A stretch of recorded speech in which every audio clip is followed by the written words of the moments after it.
The Arizona sun beat down mercilessly on the Broken Arrow Ranch as Jake Morrison finished mending the fence that separated his property from the vast expanse of desert beyond.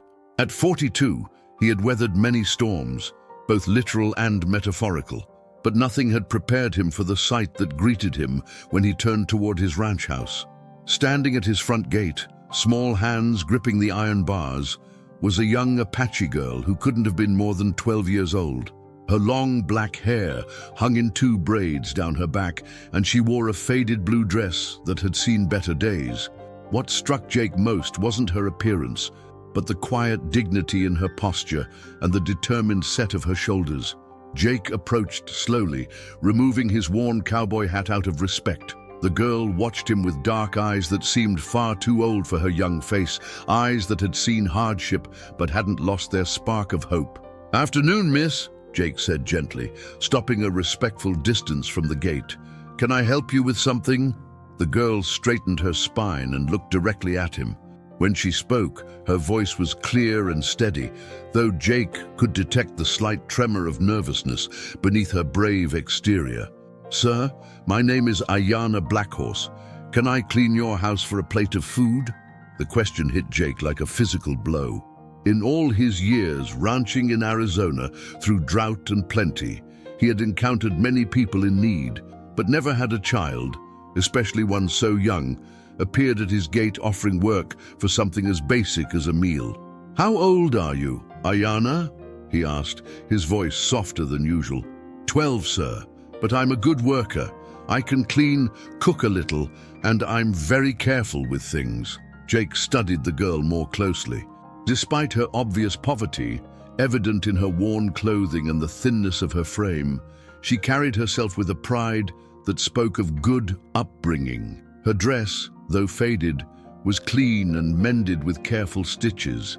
Her hair was neatly braided, and her face, while showing signs of hunger, was clean. "Where are your parents, Aiyana?" The girl's composure faltered for just a moment, and Jake saw a flash of pain cross her features before she regained her composure. "My grandmother and I live in the old settlement about 5 miles east of here. She's been sick for many weeks now, and I need to find work to buy medicine and food." Jake knew the settlement she spoke of, a small community where some of the local Apache families had made their homes after the government relocations decades ago. It was a hard place to make a living, with poor soil and little access to steady employment. "What about other family? Surely there's someone who can help." Aiyana shook her head. "My parents died in a car accident 3 years ago.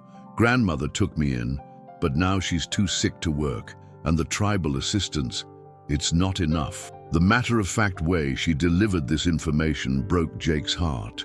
This child had been forced to grow up far too quickly, taking on responsibilities that would challenge many adults. "And you walked 5 miles to get here?" "Yes, sir. I heard in town that you were a fair man and that you might need help around your ranch." Jake looked back at his house, a large 2-story structure that had once been the pride of the county when his wife Sarah was alive. Now, 3 years after her death from cancer, it showed the neglect of a man who had lost interest in maintaining anything beyond the basic necessities. The windows were dusty, the porch needed sweeping, and he knew the inside was even worse. "Aiyana," he said, opening the gate, "why don't you come up to the house? We can talk about this properly, and I'll get you something to eat." The girl hesitated. "I don't want charity, sir. I want to work for what I receive." "I understand that," Jake replied, impressed by her dignity.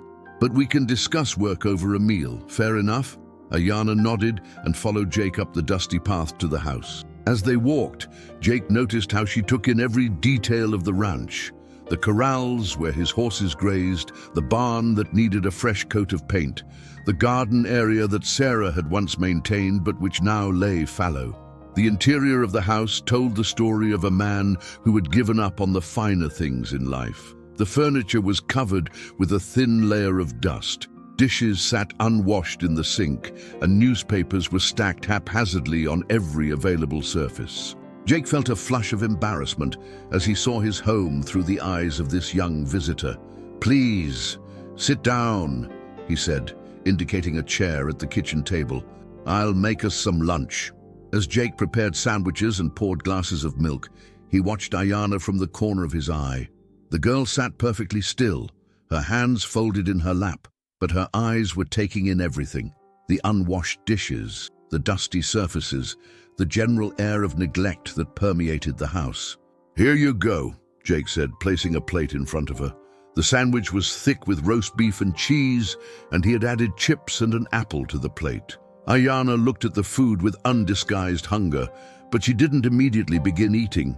Instead, she bowed her head for a moment, Jake assumed in prayer, before taking her first bite. She ate with careful manners, despite her obvious hunger, and Jake was struck again by the quality of her upbringing. "Tell me about your grandmother," Jake said as they ate. "Her name is Mary Blackhorse. She raised my father, and when my parents died, she took me in without question. She's taught me everything: how to keep house, how to cook traditional foods, how to take care of myself." Aiyana paused, her voice becoming softer. "She's the strongest person I know, but this sickness, it's taken all her strength." "What kind of sickness?" "The doctors at the clinic say it's her heart. She needs medicine, but it's expensive and she can't work anymore. The tribal council helps some, but it's not enough for both medicine and food." Jake nodded, understanding the impossible situation this family found itself in. Medical care was expensive, especially for ongoing conditions, and the economic opportunities in the area were limited. "And you've been taking care of everything?" "Yes, sir. I do the cooking, cleaning, and I try to find work when I can. But most people, they don't want to hire someone my age." The simple statement carried a weight of rejection and disappointment that made Jake's chest tighten. This child had been turned away repeatedly, probably by people who saw only her age and not her capability or desperate need. "Aiyana," Jake said carefully, "you mentioned you can clean and cook. What else can you do?" The girl's eyes lit up with hope. "I can mend clothes, tend gardens, care for animals. My grandmother taught me to weave, and I know some traditional medicines. I'm also good with numbers. I help keep track of our household expenses." Jake was impressed by the range of skills this young girl possessed. Many adults he knew couldn't manage their finances as well as Aiyana apparently could. "What about school?" Aiyana's expression became guarded. "I haven't been able to attend regularly since grandmother got sick. Someone needs to be there to give her medicine and make sure she eats." The sacrifice this child was making, her education, her childhood, her future, for the sake of her grandmother, was both admirable and heartbreaking. Jake looked around his neglected house, then back at the earnest young face across from him.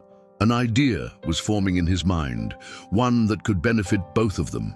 "Aiyana, I have a proposition for you." The girl straightened, hope and wariness mixing in her expression. "I do need help around here, as you can probably see. The house hasn't been properly maintained since my wife died. If you're willing to work, I can offer you a job, not just for one meal, but regular work with fair pay." Aiyana's eyes widened. "Really? You would hire me?" "But," Jake continued, "there would be conditions. First, you would need to continue your education. I know the school has programs for students in difficult situations. Second, we would need to arrange care for your grandmother during the hours you're working here. I don't know if we can afford care for grandmother." "That would be part of the arrangement," Jake said. "I know a retired nurse in town, Mrs. Rodriguez. She's been looking for part-time work, and she has experience with heart conditions. I could arrange for her to check on your grandmother during the day." Aiyana stared at him in disbelief. "Why would you do all this for us? You don't even know us." Jake considered the question. Why was he willing to help this family of strangers? Part of it was the girl's obvious courage and determination. Part of it was his own loneliness in this big, empty house. But mostly, it was because he recognized something in Aiyana's eyes. The same fierce love for family that he had felt for Sarah. The same determination to do whatever it took to protect those you care about. "Because I think everyone deserves a chance," he said finally. "And because I believe that when we help each other, we all become stronger." Aiyana was quiet for a long moment, and Jake could see her weighing the offer, looking for the catch, the hidden cost. "What would you want me to do?" she asked finally. "General housekeeping?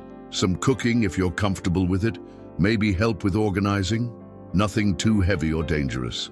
And you would be paid a fair wage, enough to help with your grandmother's medicine and your family's needs." "When could I start?"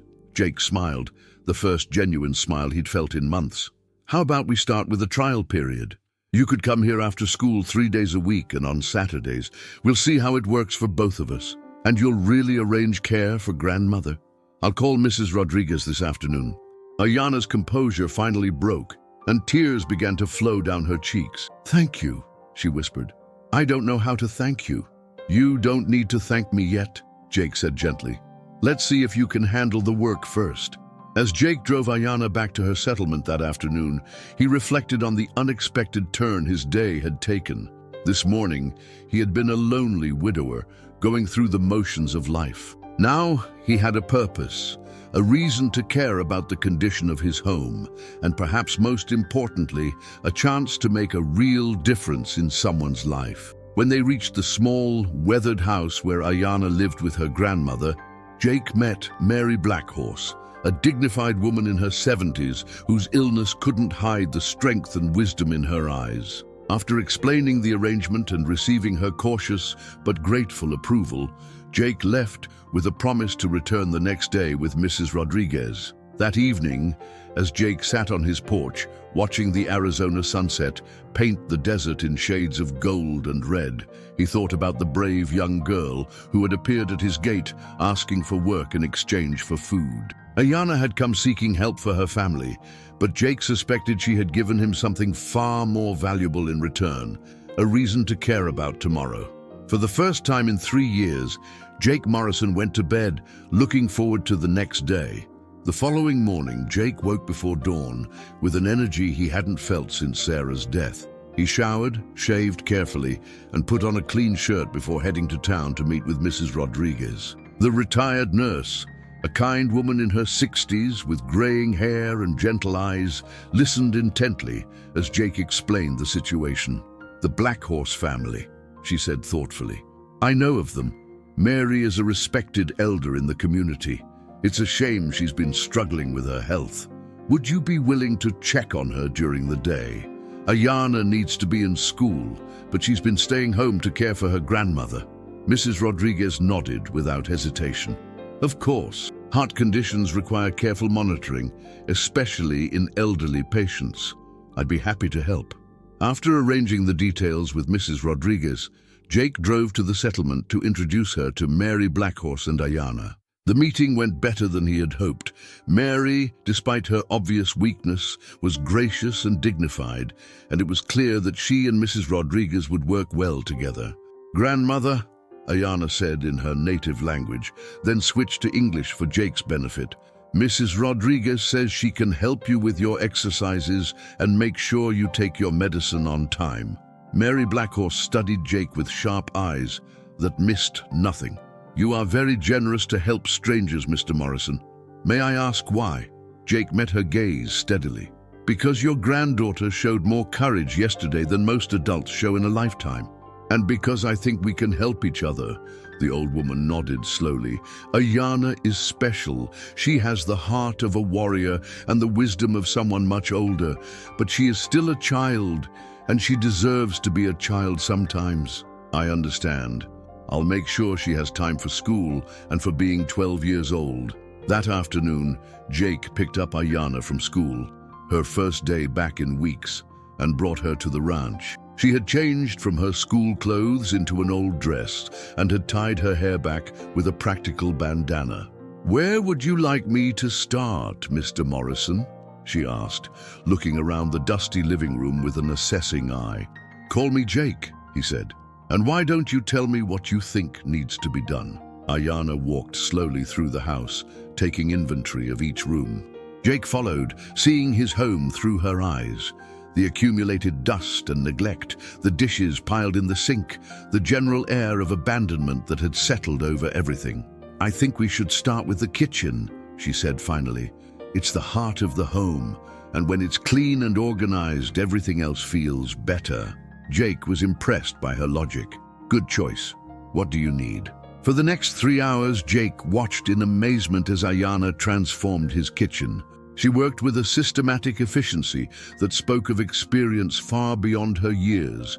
Every dish was washed and put away, every surface scrubbed and polished, every cabinet organized with military precision. But what struck Jake most was the care she took with everything.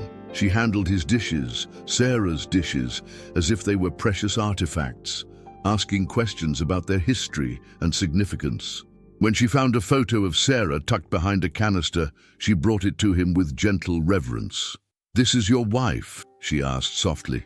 "Yes, that's Sarah. She was very beautiful. I can see kindness in her eyes." Jake felt the familiar tightness in his chest that came whenever he thought about Sarah, but for the first time, it wasn't purely painful. "She was the kindest person I ever knew. She would have liked you, Aiyana. What happened to her? Cancer. She fought it for 2 years, but in the end, Aiyana nodded with the understanding of someone who had faced loss herself. "My grandmother says that those we love never really leave us. They live on in our hearts and in the good things we do in their memory." The simple wisdom of her words touched something deep in Jake's heart. Your grandmother is a wise woman. As they worked together, Aiyana began to open up about her life. She told him about her parents. Her father had been a mechanic and her mother a teacher at the tribal school. She spoke of her grandmother's stories about the old ways, the traditional skills she was learning, and her dreams of someday becoming a doctor to help her community. "A doctor?" Jake asked, impressed by her ambition. "Yes, there aren't enough doctors who understand our people, our culture. I want to bridge that gap. That's a wonderful goal. It will require a lot of education." Aiyana's expression became determined.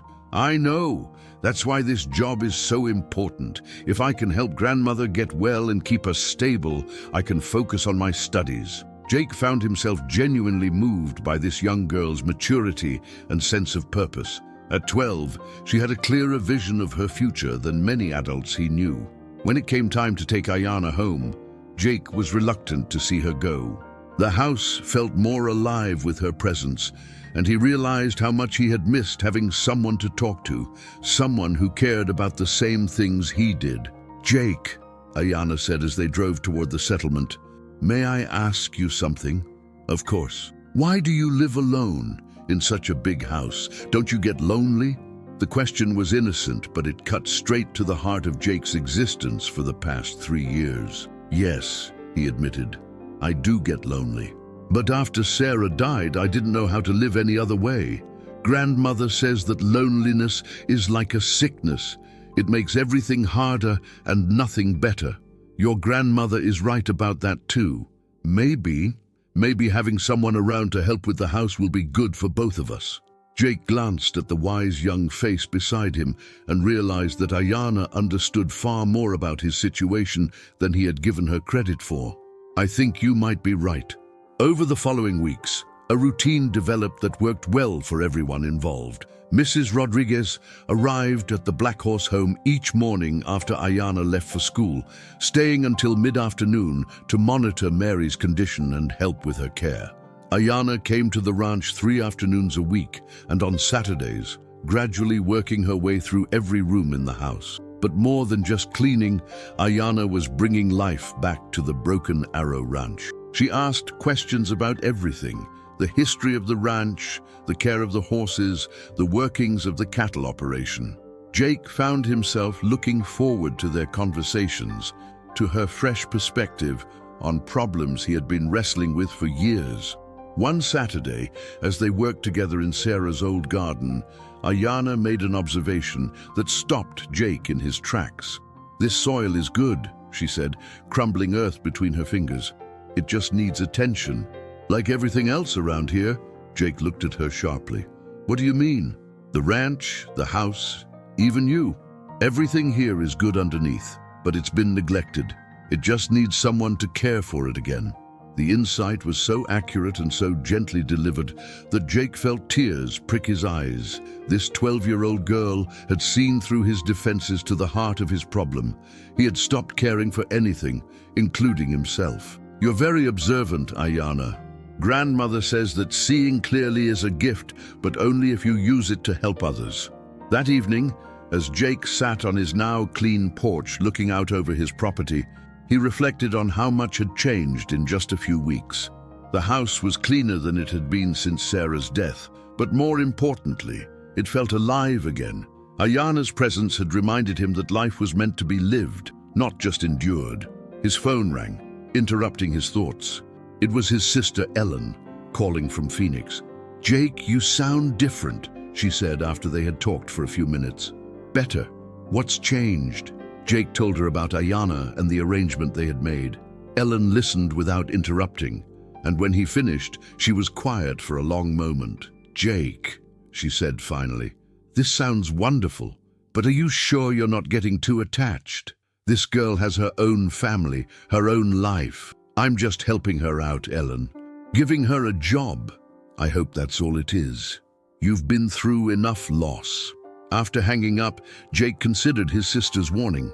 Was he getting too attached to Aiyana? Perhaps. But for the first time in 3 years, he felt like he had a purpose beyond just getting through each day. And if that meant opening his heart to the possibility of caring about someone again, maybe that wasn't such a bad thing. The next day, Aiyana arrived with news that would test the growing bond between them. "Jake," she said, her usual composure cracked with worry. "Grandmother had a bad episode last night. Mrs. Rodriguez says she needs to go to the hospital for tests, but we don't have insurance, and the costs—" Jake didn't hesitate. "We'll figure out the costs. The important thing is getting her the care she needs. I can't ask you to pay for that. You've already done so much. You're not asking. I'm offering. And Aiyana, this is what people do for each other when they care." As they drove to the hospital together, Jake realized that Ellen had been right about one thing. He was getting attached. But as he looked at the brave young girl beside him, fighting tears as she worried about her grandmother, he decided that some attachments were worth the risk. The hospital waiting room had become Jake's second home over the past week. Mary Blackhorse's condition had been more serious than anyone realized. Her heart was failing, and she needed surgery that would cost more than most families could afford. Jake had quietly arranged to cover the medical expenses, despite Aiyana's protests about accepting such generosity. "Mr. Morrison," Dr. Patel said as he approached Jake and Aiyana in the waiting area. "The surgery went well. Mrs. Blackhorse is stable, but she'll need several weeks of recovery and ongoing care." "Yee," Aiyana sagged with relief, and Jake put a comforting hand on her shoulder. "What kind of care will she need?" "Initially, she'll need to stay here for monitoring. After that, she'll need help at home, someone to ensure she takes her medications, follows her diet restrictions, and doesn't overexert herself." Jake saw the worry creep back into Aiyana's expression. He knew she was calculating the impossibility of providing round-the-clock care while maintaining her job and schooling. "Doctor," Jake said, "what if Mrs. Blackhorse recovered somewhere with full-time supervision, somewhere comfortable where she could have her granddaughter nearby?" Dr. Patel looked intrigued. "That would be ideal, if such a place were available." After the doctor left, Aiyana turned to Jake with confusion. "What did you mean about somewhere with full-time supervision?" Jake had been thinking about this possibility for days, ever since Mary's condition had worsened. "Aiyana, I have a big house with plenty of room. What if you and your grandmother came to stay at the ranch while she recovers? Mrs. Rodriguez could provide professional care, you could continue your job and schooling, and your grandmother would have everything she needs." Aiyana stared at him in shock. "You want us to live with you?" "Temporarily," Jake clarified quickly, "until your grandmother is well enough to live independently again." "But why would you do that? We're not your family." The question hung in the air between them, and Jake realized he needed to be honest about his motivations with Aiyana and with himself. "Because over these past months, you've become important to me," he said carefully. "This house has been empty for 3 years, and you've brought life back to it. You've reminded me what it means to care about something beyond just surviving each day." Aiyana was quiet for a long moment, processing his words. What would grandmother think? She's very proud, and she doesn't like accepting charity. It wouldn't be charity. You'd continue working, earning your keep, and your grandmother could help with things around the house as she's able. Cooking, maybe teaching me some of those traditional skills you've mentioned. It would be a partnership, not charity. That evening, Jake presented the idea to Mary Blackhorse, who was awake and alert despite her recent surgery. The elderly woman listened carefully, asking pointed questions about the arrangement and studying Jake's face as he answered. "You are asking us to live in your home," she said finally. "This is not a small thing." "No, it's not," Jake agreed, "but it feels right. Aiyana has become like family to me, and family takes care of each other." Mary's sharp eyes softened slightly. "You have no children of your own?" "My wife and I, we weren't able to have children. It was one of our greatest sorrows." The old woman nodded with understanding. "And now you see in Aiyana the daughter you never had." Jake felt his throat tighten with emotion. "Yes, I suppose I do. And what does Aiyana see in you?" Jake looked at the young girl sitting quietly beside her grandmother's bed. "You'd have to ask her."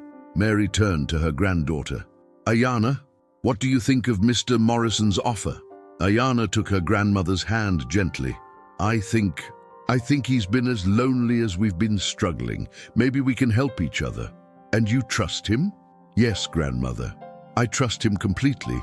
Mary was quiet for several minutes, and Jake could see her weighing all the factors: her granddaughter's future, her own health needs, the practical benefits of the arrangement, and the less tangible but equally important emotional considerations. "Very well," she said finally. "We will try this arrangement, but with conditions." What conditions?" Jake asked. "First, this must be temporary. When I am well, we will return to our own home. Second, we will contribute what we can. I will not be a burden. Third, if at any time this arrangement becomes difficult for any of us, we must be honest about it." "Agreed," Jake said without hesitation. 2 weeks later, Jake found himself helping Aiyana and Mrs. Rodriguez settle Mary Blackhorse into the guest bedroom on the first floor of his house. The room, which had been Sarah's sewing room, had been transformed into a comfortable recovery space with everything Mary might need. The first few days were an adjustment for everyone. Mary, despite her weakened condition, insisted on contributing to the household. She taught Jake to prepare traditional Apache dishes, shared stories of her people's history, and provided a perspective on life that he had never encountered before. Aiyana flourished in the new environment. With her grandmother's care handled by Mrs. Rodriguez during the day, she was able to focus fully on her studies for the first time in months. Her grades, which had suffered during her grandmother's illness, began to improve dramatically. But it was the evenings that Jake treasured most. After dinner, the three of them would sit on the porch, Mary sharing stories of the old ways, while Aiyana translated when needed. Jake found himself learning not just about Apache culture, but about resilience, family bonds, and the importance of honoring both tradition and progress. One evening, about a month after they had moved in, Aiyana approached Jake with a serious expression. "Jake, I need to talk to you about something important." They sat on the porch swing that Jake had recently repaired, one of many improvements he had made to the house since his new housemates had arrived. "What's on your mind? Grandmother is getting stronger every day. Soon, she'll be well enough to go home." Jake felt a familiar tightness in his chest, the same feeling he had experienced when facing the prospect of losing Sarah. "I know. Dr. Patel said she's made remarkable progress. The thing is..." Aiyana paused, seeming to struggle with her words. "I don't want to leave." Jake's heart skipped a beat. "What do you mean?" "I mean, this feels like home now. You feel like family. And I think you feel the same way." Jake was quiet for a moment, overwhelmed by the honesty of her statement and the depth of his own feelings. "You're right. You and your grandmother have become the family I never thought I'd have again. Then why do we have to leave? Why can't we just stay and be a real family?" The simple question cut straight to the heart of what Jake had been feeling but hadn't dared to voice. Because your grandmother has her own life, her own home, and you have your own family. But what if grandmother wanted to stay too? What if we all wanted to be a family together? That night, Jake lay awake thinking about Aiyana's words. The idea of making the arrangement permanent was both thrilling and terrifying. He had lost one family to death. Could he risk opening his heart to another? The next morning, he found Mary sitting in the garden, enjoying the morning sun. She looked stronger than she had in months. Her color improved and her movements more confident. "Mary," he said, settling into the chair beside her, "I need to ask you something."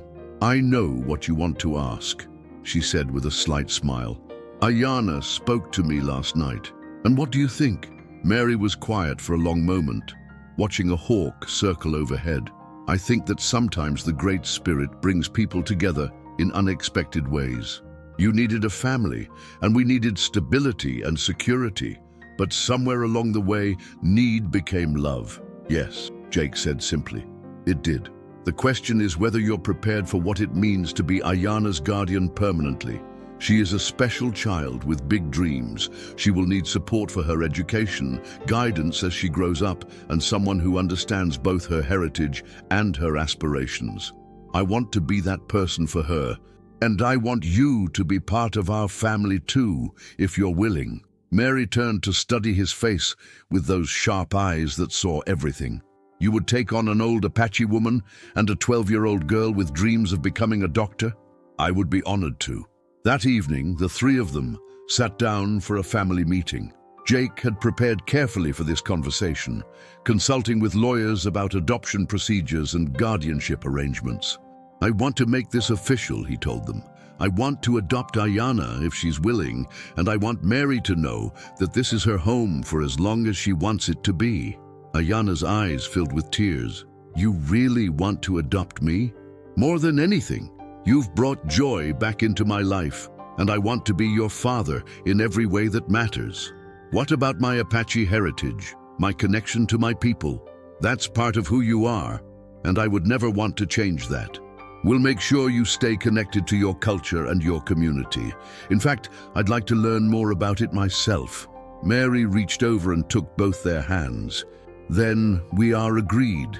We will be a family, not just by circumstance, but by choice." 6 months later, Jake Morrison stood in a courtroom as a judge made official what had been true in their hearts for months. Aiyana Blackhorse Morrison was now legally his daughter. Mary had chosen to keep her own name, but had gladly accepted the role of beloved grandmother in their unconventional family. As they left the courthouse, Aiyana slipped her hand into Jake's. "Dad," she said, testing out the word that was still new but felt perfectly right. "Thank you for seeing me that day at your gate." "Thank you for having the courage to ask for help," Jake replied, "and for teaching me that families come in all different forms." That evening, they celebrated with a dinner that combined Jake's barbecue skills with Mary's traditional recipes, a perfect metaphor for their blended family. As they sat around the table, sharing stories and laughter, Jake reflected on the journey that had brought them together. A year ago, he had been a lonely widower, going through the motions of life. Then, a brave young Apache girl had appeared at his gate, asking for work in exchange for food, and everything had changed. She had come seeking help for her family, but she had ended up saving him from a life of isolation and giving him the greatest gift of all, a second chance at being a father. "Dad," Aiyana said as they cleaned up after dinner, "I have something to tell you." "What's that?" "I got my report card today, straight A's." Jake beamed with pride. "That's wonderful, I'm so proud of you. And I've been thinking about my future. I still want to be a doctor, but now I want to specialize in cardiology, like the doctors who helped grandmother. That's a wonderful goal. It'll take a lot of hard work and dedication. I know, but I have something I didn't have before. A family that believes in me and supports my dreams." As Jake tucked his daughter into bed that night, he marveled at how much their lives had changed. The house that had once echoed with loneliness now rang with laughter and conversation. The ranch that had been merely a business was now a true home. "Dad," Aiyana said sleepily. "Yes? Do you think Mom Sarah would have liked me?" Jake felt the familiar tightness in his chest, but this time it was accompanied by warmth rather than pain. "I know she would have loved you, and I think she would be happy that we found each other." "I think so too. Good night, Dad." "Good night, sweetheart." As Jake walked through his house, their house, turning off lights and checking locks, he thought about the unexpected ways life could change. Sometimes the greatest blessings came disguised as desperate requests from brave children who weren't afraid to ask for help. The Broken Arrow Ranch was no longer broken. It was whole again, filled with the love and laughter of a family that had found each other when they needed it most. And it all started with 5 simple words. "Can I clean your house for a plate of food?" Epilogue. 5 years later, Dr. Aiyana Morrison graduated as valedictorian from high school, having earned a full scholarship to study pre-medicine at Arizona State University. At her graduation ceremony, she thanked her father Jake and her grandmother Mary for showing her that families are built not just on blood, but on love, commitment, and the courage to open your heart to unexpected possibilities. Jake Morrison, now a proud father and successful rancher, had learned that sometimes the greatest adventures begin when a brave child knocks on your door and asks for help. And Mary Blackhorse, healthy and strong at 78, had discovered that home isn't always where you start. Sometimes it's where love finds you. The Broken Arrow Ranch had become a symbol in the community of how different cultures and backgrounds could come together to create something beautiful. And it all began with a 12-year-old Apache girl who had the courage to ask for work in exchange for food, and a lonely widower who had the wisdom to say yes.